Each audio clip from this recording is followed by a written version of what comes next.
গণভবনের সাম্প্রতিক পরিস্থিতি নিয়ে 14 দলের নেতাদের সঙ্গে বৈঠক করছেন প্রধানমন্ত্রী শেখ হাসিনা, যেমনটি জানাচ্ছিলাম। এ নিয়ে আরো জানাতে যোগ দিয়েছেন সহকর্মী শাহাদাত স্বপন।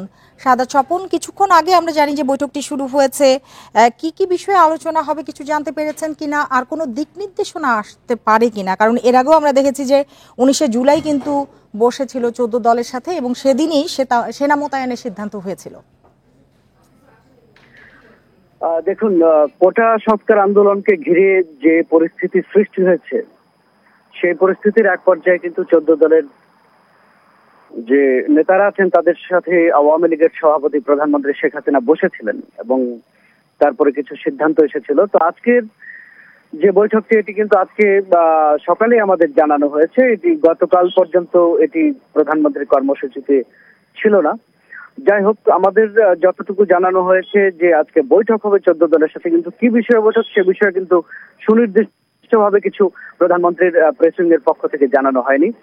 সাধারণত প্রধানমন্ত্রীর প্রেসিং এর পক্ষ থেকে প্রধানমন্ত্রীর কর্মসূচি সবসময় জানানো হয়।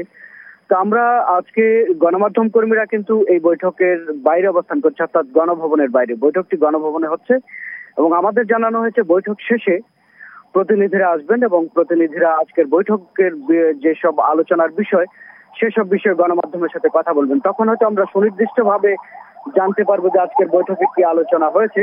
প্রতিবেদনে যেরকম আমরা দেখেছি যে সাম্প্রতিক যে বিষয়গুলোর কথা বলা হয়েছে, অর্থাৎ কারফিউ এর কথা বলা হয়েছে এবং এখন দেশের যে আইন শৃঙ্খলা পরিস্থিতি, সে বিষয়গুলি নিয়ে নিশ্চয়ই আলোচনা হবে।